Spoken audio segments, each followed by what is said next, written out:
Lala, you met up with Jo for hot dogs. You met up with Jo by yourself? Yeah, and I had a cheese dog that was so good. And then when you got drinks at Foxfire, Katie was not happy. No, Katie was livid. You don't have any relationship with this girl. You don't know this girl. This girl's nothing to you. I'm something to you. So why you gotta go feel bad for this shit? I went and had a conversation. You act like I went and told her to swimming with my child.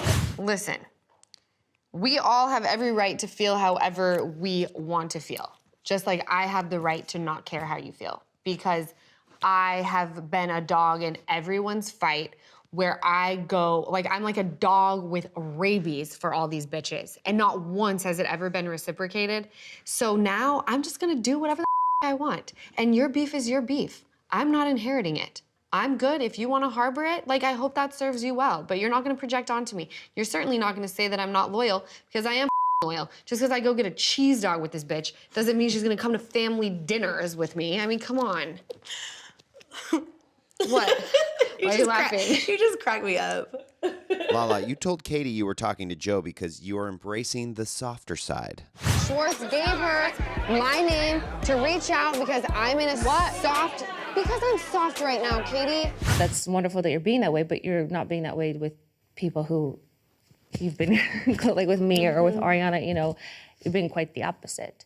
So that was very frustrating with me. I think she genuinely wants to embrace that side of her, but I think that has to come from, a healing journey and really a lot of introspective work and practice and applying that in your day-to-day life. I don't think you just decide to be that and, just that's who you are. I think I'm not saying she's not like that. She is that. She is that. But I it's feel that's the side of her that I was always she is so warm and such but I feel it was coming. It wasn't coming across in the most authentic way that I know it to be. It felt it was almost this forced thing of why are you overextending yourself? You're again it was twisting into knots and really trying to prove something. And I'm you don't have to prove this. Just be it. The softer Lala is what I always see. We've never had an argument. I mean, when you call me Honey Boo Boo whenever I first met you. Talk is cheap, honey. Okay. Don't call me Honey Boo Boo. I always see the soft side and the loving side. So she actually is more like that to me than the attacker. Thank you, Brittany. You are. Has Katie ever came to your defense on anything? I mean, it's just in a very I freaking, and maybe it's just because I'm an intense person, I just, go heavy in the paint, whereas, I don't feel like anybody on the cast has ever done that for me, so it's why am I doing this? Why am I writing so hard with such conviction on your behalf when I'm not affected at all by it? Yeah. And, no one does the same for me. At this point in time, I'm just worried about where I'm gonna end up in life.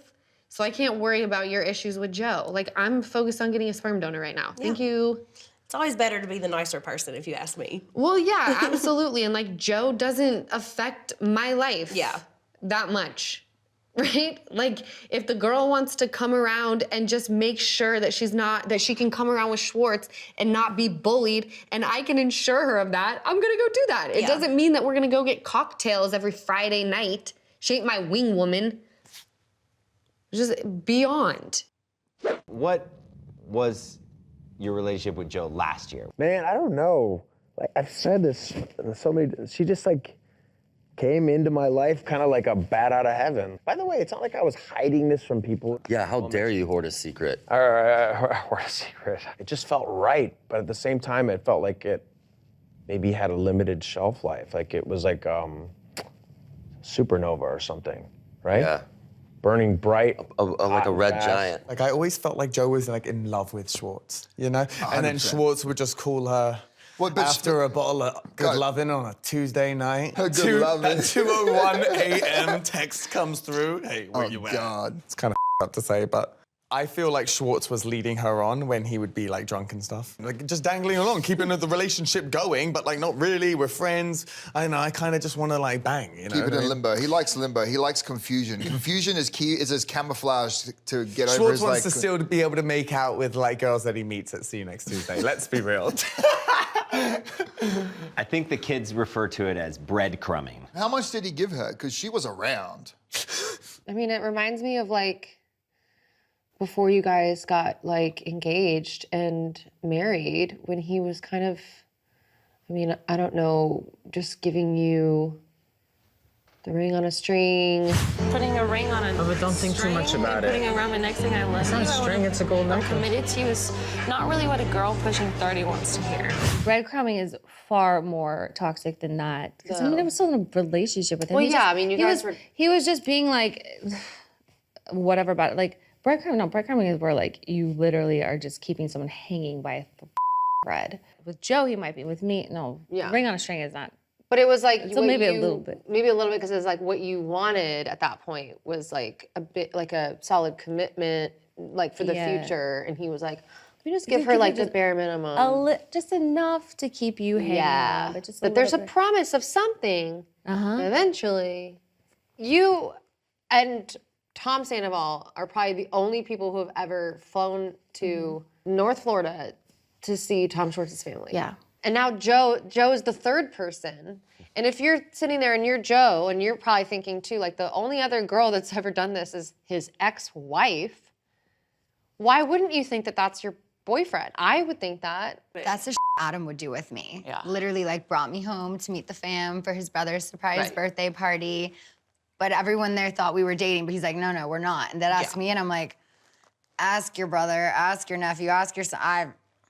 I'm just here for the party. It's confusing, so. Tom made it seem like he didn't invite her. She wanted to. Because, like, well, how'd she get the address? He clearly did a lot of planning.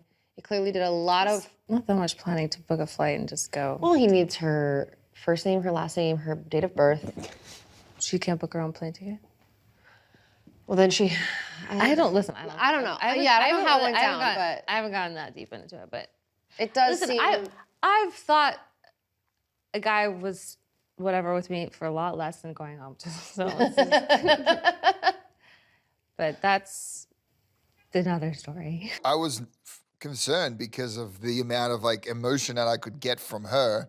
And then what I got from Schwartz on the relationship was not the same response. And I was like, yo, just so we're very clear, I think you guys are on different pages. And I think I've said this to him. Yeah. And I was like, you need to clear this up because this is going to be a train wreck and you're in your 40s going through a train wreck and you want to get yourself into another train wreck.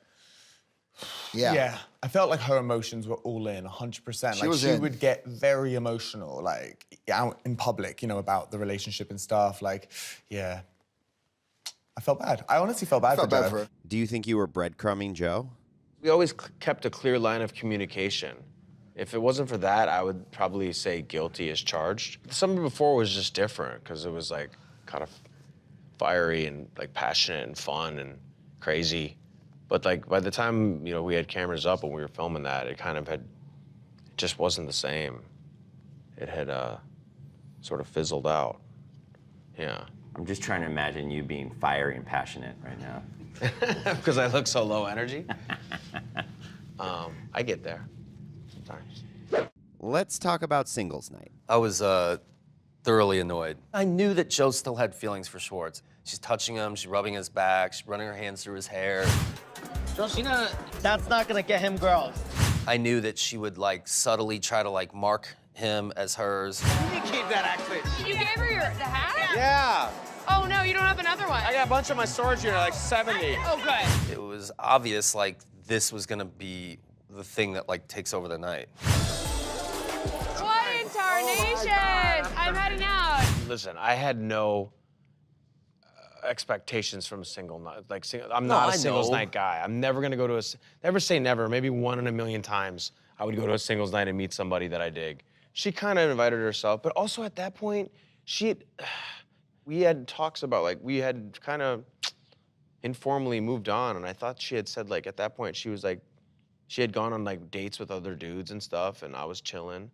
At least she told me she had.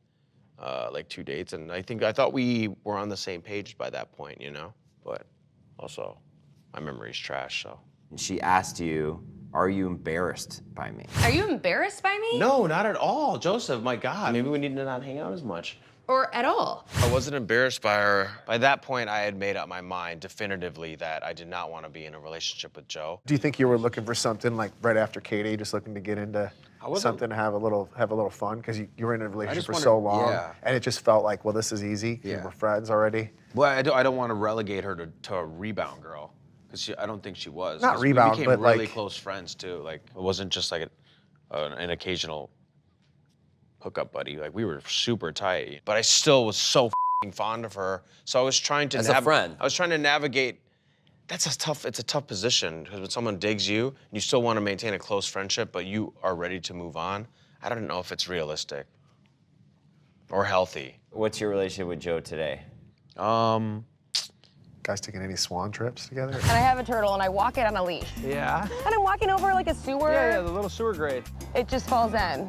No, I guess I would say it is a significantly watered-down version of what it used to be. Text niceties, formalities, but still friends, you know? I think she's hanging out with somebody, I'm hanging out with somebody, you know, seeing other people.